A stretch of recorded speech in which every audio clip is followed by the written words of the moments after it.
Hi, this is Sherry Dudas from Garden State Grows. Today we're going to be speaking with Michael Martini. Michael is an urban forester. What a cool job, huh?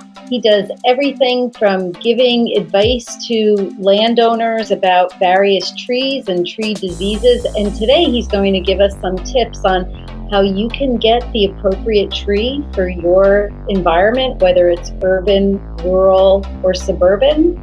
And he has some advice on how to get information about forestry in your area.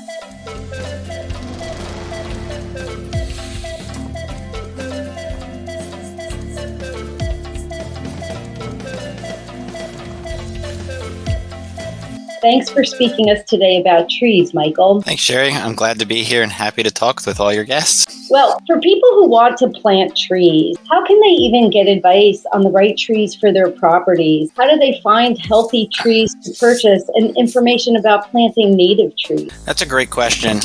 We get this a lot working with municipalities and different residents.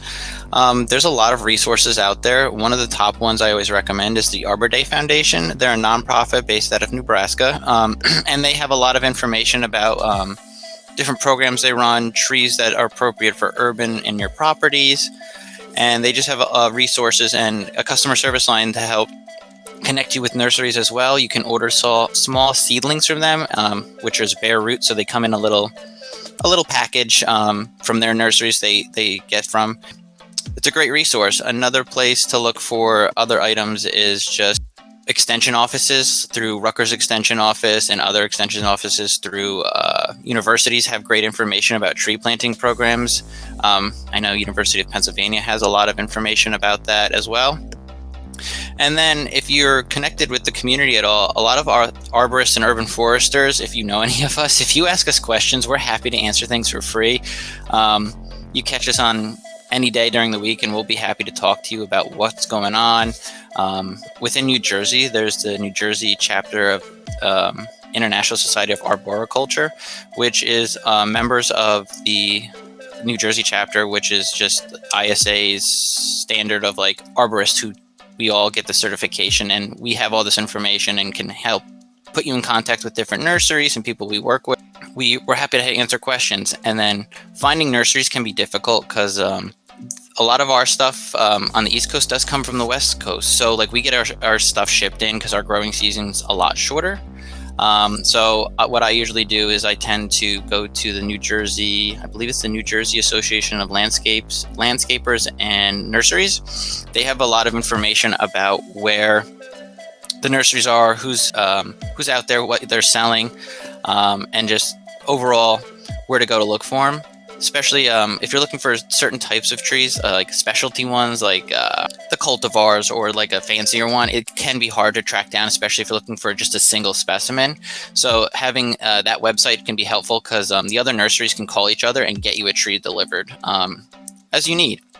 And when you're looking for a particular tree, like a healthy one or what you need, you can just talk to the nursery people and ask, say, like, I have a tree that I want in full sun or a shade, and just give them the details so they can help and prescribe like what you're looking for. It just depends on all of that. And then like there's standards for the nursery. So like the nurseries are held to a specific, it's called ANSI standards, as well as arborists are. So they have to sell a certain degree of healthy tree and all of that. So a reputable nursery will stick to those standards. And a lot of the minor things that we do see in nurseries, like a little bit of a lean to a tree, or a little bit of the leader's a little bit bent a certain way. A lot of those small minor things can be grown out of that tree over time.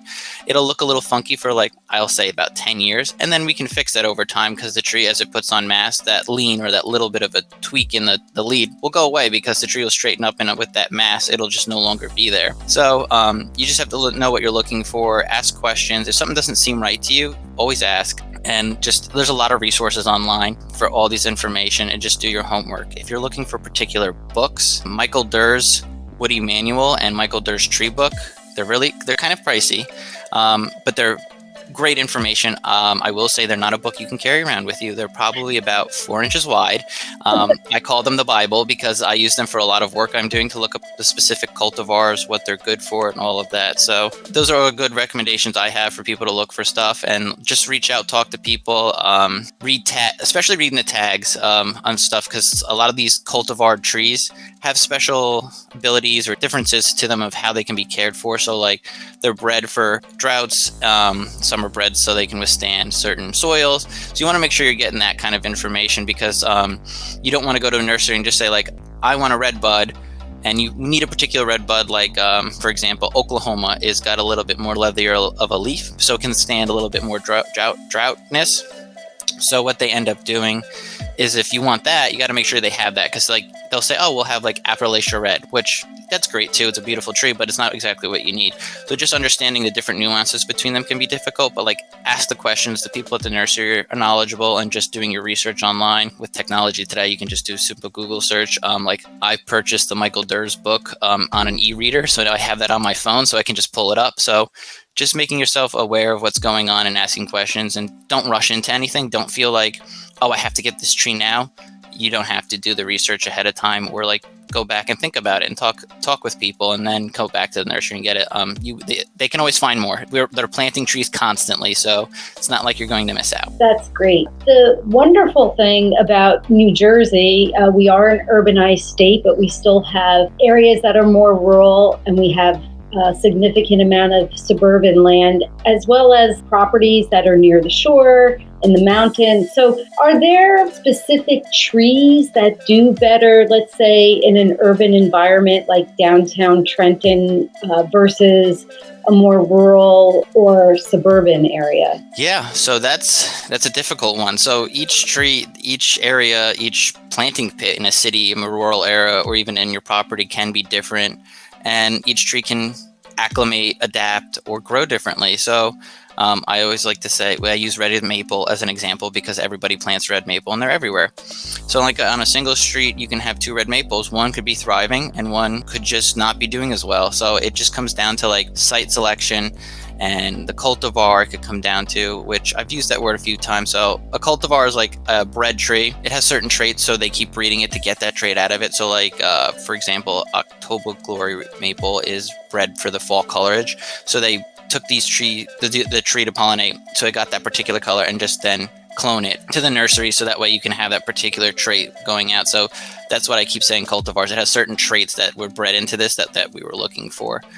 But different areas require different things. So there are trees better for urban areas and cities. One example to find some of this stuff out, again, extension offices, a lot of research on that. Cornell has it, Rutgers, Purdue, and all of them have all their extension offices on that kind of stuff. And there's a lot of materials out there that have urban lists. The New Jersey Tree Foundation is a good source for utility wires and urban trees to work with as a resource for New Jersey residents to look for their information online. Even the nurseries will sometimes label like what trees are appropriate. It can be a challenge to figure out what goes where with these types of scenarios, because you have to think about like how much sunlight is it getting? Is the reflective surface is going to cause more heat and dry out the leaves? Is the soil pit large enough with the soil volume? Is it going to get the mature size going to be too big and overhang the road, and it's going to be pruned up? So there's a lot of factors to think about when you're looking at a tree.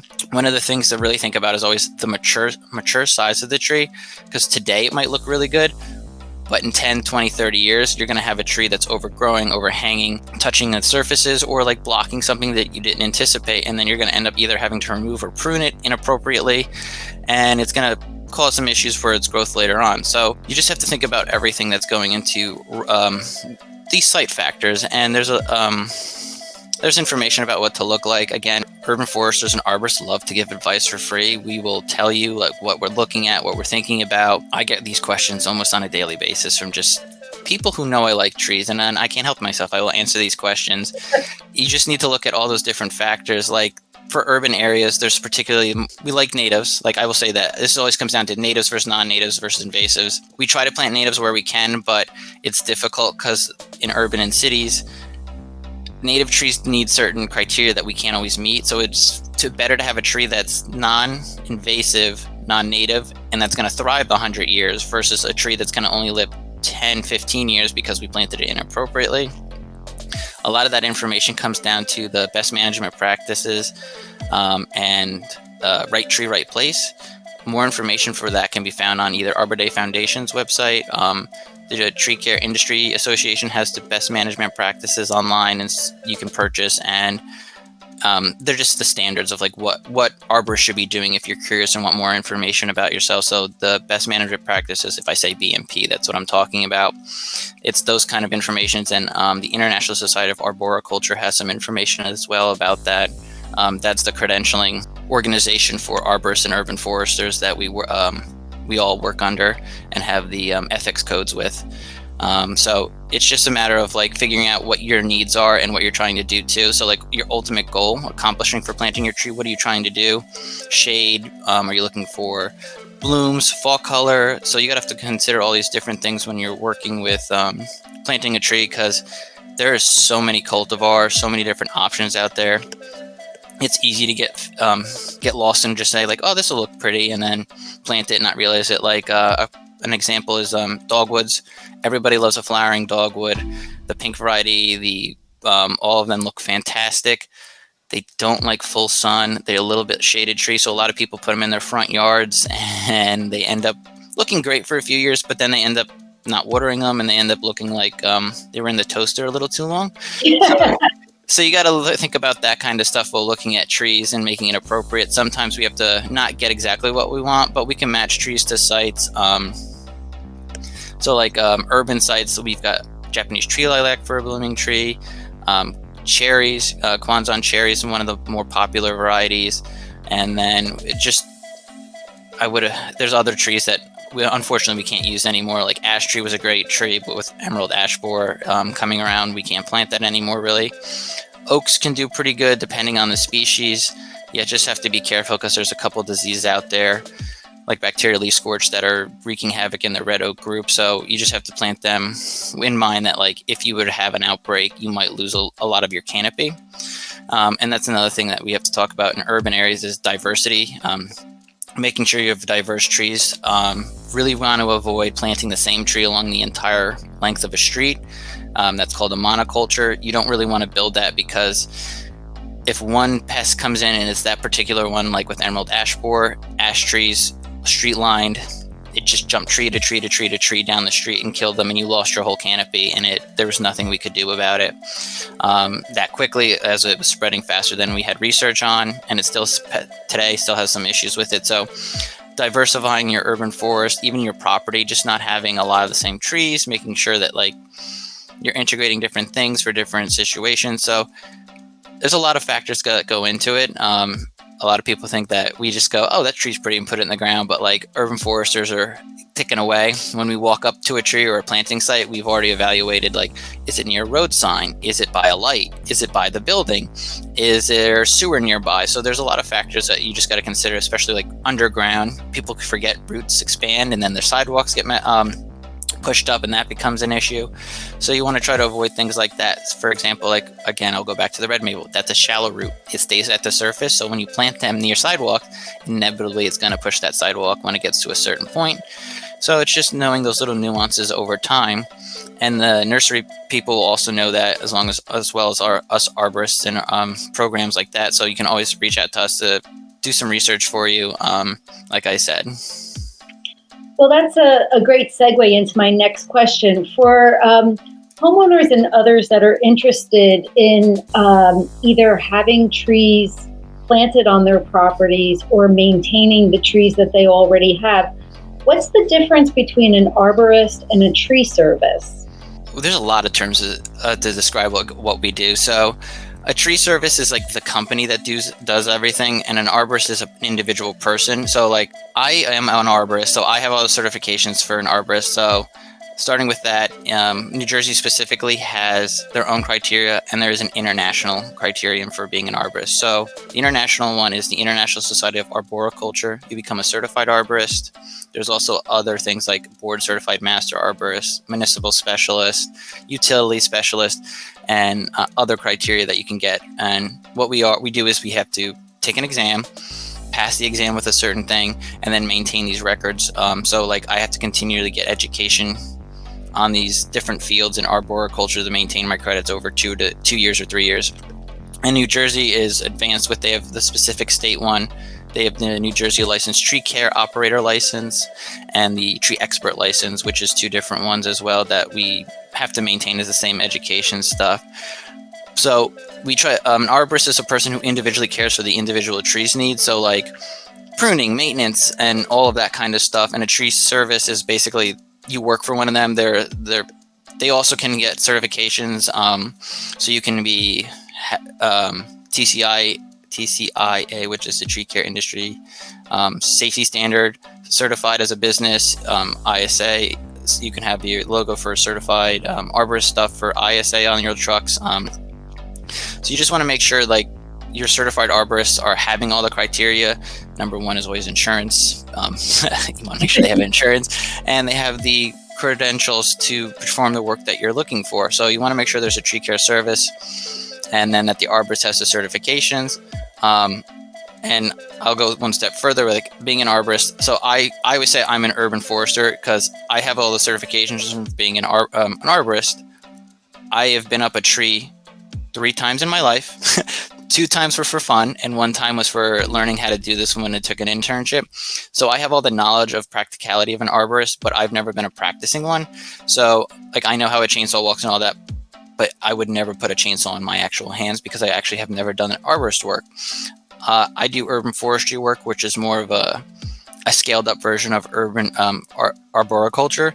So they're concerned about the individual care of the trees, like what's going on with them, pruning them, maintaining them by a tree basis, even some smaller properties they can maintain. My thinking is I scale it up either to municipal level, regional level, county level. So I'm thinking on larger scales of like the population of trees, like what does it look like based on their inventories, how it all comes together. If I'm losing a specific tree species, like I was saying, emerald ash borer is going to kill my ash, I have to know that's 20% of the city. So that's this amount of trees. And if I lose that much, it's this many ecological services and stormwater that I'm losing. And I'm trying to balance an equation, kind of like how chemistry does it. So there's just different strengths and weaknesses of where we work, but we have to work hand in hand with each other, because if I'm an urban forester in a city, I might know all this information about how to keep the urban forest sustainable for the next 10 years, but I'm going to have to contract or hire somebody out that is an arborist to do all this work, because like at the end of the day, they're not going to want me climbing a tree and trying to figure out how to use a chainsaw. Right. You touched a little bit on invasive tree species, and this is a real problem in New Jersey, especially with the calorie pear and other trees such as the calorie pear. What are your thoughts about what property owners should do when they see that they have invasives? Do you recommend that they be removed, or is it a case-by-case basis? So, yeah, it's difficult. My personal opinion with invasives is, if I know I have an invasive on my property, I'm going to remove it just because I don't want to be part of the problem. A lot of people do have emotional connections and ties to their trees, and that's perfectly great. If you want to keep it for your ecological services and you have a connection with your tree, I understand. And then my thinking would be, and recommendation is that after the fact, maybe knowing that it's invasive, you should then, if it's going to be removed later on, replace it with something that's not going to be invasive. And just understanding that like it does play a role in the larger ecological services and systems that we're dealing with on a regional level. So like that's what we have to, property owners, like in an urban setting, you're part of the urban forest, so like your trees count towards the urban forest resiliency and sustainability. So you do have some kind of duty of your own to think about that as a larger scale, because like depending on how your municipality is, they can't maintain the trees on your property obviously because it's yours. So like, but they need to know what's going on your property to help a healthy forest, to keep that balance of like, if a pest rolls in, and are a bunch of homeowners also going to lose trees, and then we lose canopy, and then so it's kind of working hand in hand with that kind of stuff. I always try to shy away from invasives. Like if once I learn something has become an invasive, I kind of put it on a do not plant list, or if if it comes down to like, if I know I could save the tree, but it's an invasive, I will be like, all right, well, let's just remove it because it's going to be not worth investing the time to try to save it and do all these extra steps to like maintain this. Yeah, it's a nice tree, but like in the long run, it's invasive, so it's going to cause more harm. Like you specifically said, the Callery pear and the Bradford pear, they when they become blue, I'm going to say go loose, go feral, or however people want to think about it.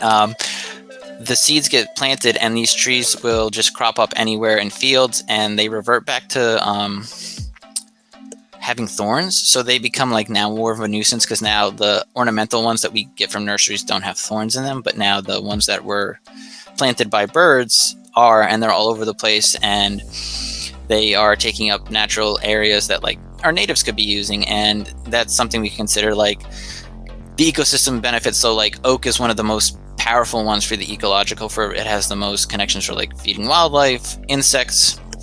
So if like you're constantly trying to, and they take a really long time to like reseed and all of that in a natural area. If you have competition and this invasive is constantly beating down the natives, we're going to have an issue. So we have to try to like minimize planting them, and then also deal with the fact that we have been planting them, and then have to deal with the outfall of like, how do we manage the forest? How do we get these out of here? How do we constantly just keep fighting it? Because it's not a matter of just removing it one time.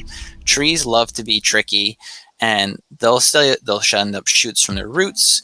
They'll do all these other things. If you don't take the stump out, it'll grow off the stump and regrow. So you just have to constantly be like, it's a battle.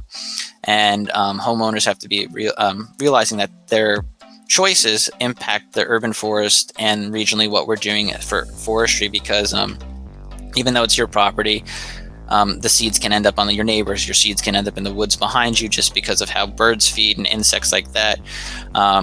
So it's just like doing your due diligence again, like going to your state websites, looking up like what's invasive in your area and what potentially could be invasive, and making that decision of like, is it worth planting it, or is there something similar that I can work with and plant and use in a different way?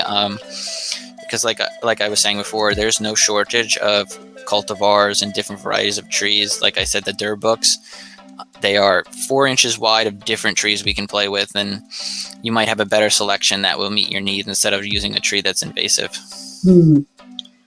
Well, in a related question, surprisingly, New Jersey has a lot of forests. I mean, it's really remarkable. A lot of the forest lands are owned by private owners. So what would you say are some of the resources that owners of woodlots should be looking into? And should they be managing their forests? Is there any argument to be made that they should just let their forests go unmanaged and just kind of do their thing? Yeah, that's a great question. So when I was in school, I'll say I had this come up a lot. I was an ecology major and an urban forestry major, and people had the idea of like conservation and preservation.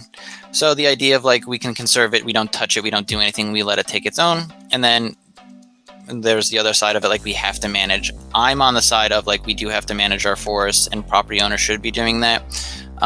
With invasives, with how climate change is going, with what the impact of humans have been doing in general, we can not ignore the fact that like these things are affecting the forest, affecting how everything's happening. We have to now actively manage our forest and what's going on, because trees cannot adapt that quickly.